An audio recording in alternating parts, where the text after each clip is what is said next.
এদিন নাৰদে বিষ্ণুৰ ওচৰলৈ গ'ল, বোলে নাৰায়ণ নাৰায়ণ, বোলে নাৰদ তুমি এই সময়ত যে আহিলা, মইতো এতিয়া হৰিণকক্ষত মই অলপ জিৰণি লৈ আছো। নহয় প্ৰভু, মৰ্ত্যত বৰ ডাঙৰ ঘটনা এটা ঘটিছে।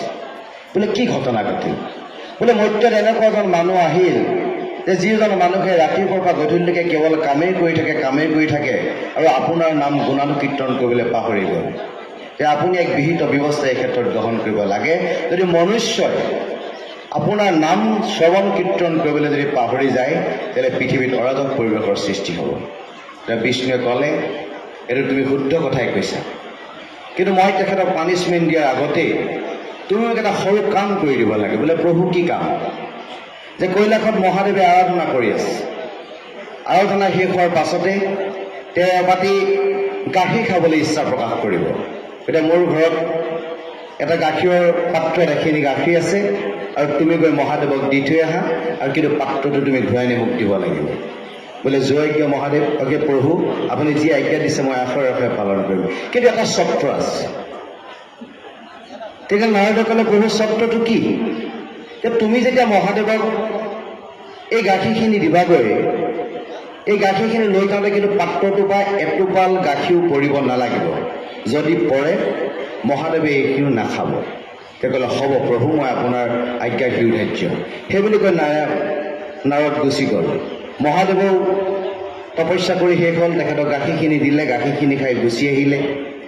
গুচি অহাৰ পিছত বাতিটো আহি পেলানি বিষ্ণুক দিলে, সুধিলে যে তুমিতো অনবৰতে নাৰায়ণ নাৰায়ণ নাৰায়ণ নাৰায়ণ বুলি মোৰ নাম জপ কৰি থাকা, এই যে তুমি গাখীৰখিনি লৈ গ'লা, সেই মুহূৰ্তত তুমি নাৰায়ণ নাৰায়ণ শব্দটো ক'লা নে নক'লা? মোক স্মৰণ যে তুমি নকৰিলা, কথাটো কি? যে প্ৰভু আপুনি মোক যিটোহে গধুৰ দায়িত্ব এটা দিলে, যিটো দায়িত্ব পালন কৰিবলৈ গৈ মই আপোনাৰ নামটো ল'বলৈ পাহৰি গ'লোঁ, গতিকে মই ক্ষমা প্ৰাৰ্থী। তেতিয়া ক'লে যে মৰ্ত্যত যিজন মানুহে কাম কৰি অনবৰতে তেওঁ জীৱন জীৱিকাৰ কথা ভাবি আছে, নৱপ্ৰজন্মৰ কথা ভাবি আছে, সেই ব্যক্তিজনে কৰ্মক ধৰ্ম বুলি আগবাঢ়িছে।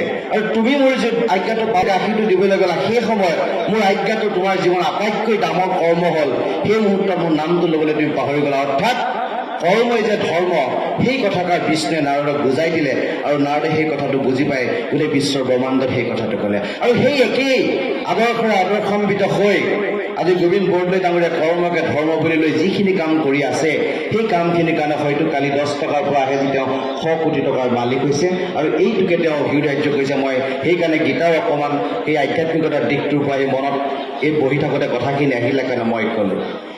দ্বিতীয় এটা কথাত মই এটা কথাই মনত ৰেখাপাত কৰিলোঁ। আধ্যাত্মিক অনুষ্ঠানটাৰ মূল ব্যক্তিজন ইয়াত বহি আছে, ভুল হ'লে ক্ষমা কৰিব। যে কথাটো হ'ল কি, এই যে কাম কৰা মানুহ তেখেতৰ মাতৃক যে নেমু টেঙাৰ তলত যে খাদ্য গ্ৰহণ কৰিবলৈ দিলে, কিয় দিয়া হ'ল? তেখেতক কিয় সমাজৰ একেশাৰীৰ মাজত গৈ একেশাৰীতে বহাই লৈ তেখেতক খাদ্য খাবলৈ দিয়া নহ'ল? কিয়? অসমীয়া সমাজ জীৱনত খেনুক দেখি ৰণবহা, খেনুক দেখি দুৱাৰমাৰ নীতি কিয়? কিয় অসমীয়া সমাজ জীৱনত জাতীয় জনগোষ্ঠীয় চিন্তা চেতনাই অসমীয়া সমাজ জীৱন কলুষিত কৰি আছে? কিয়?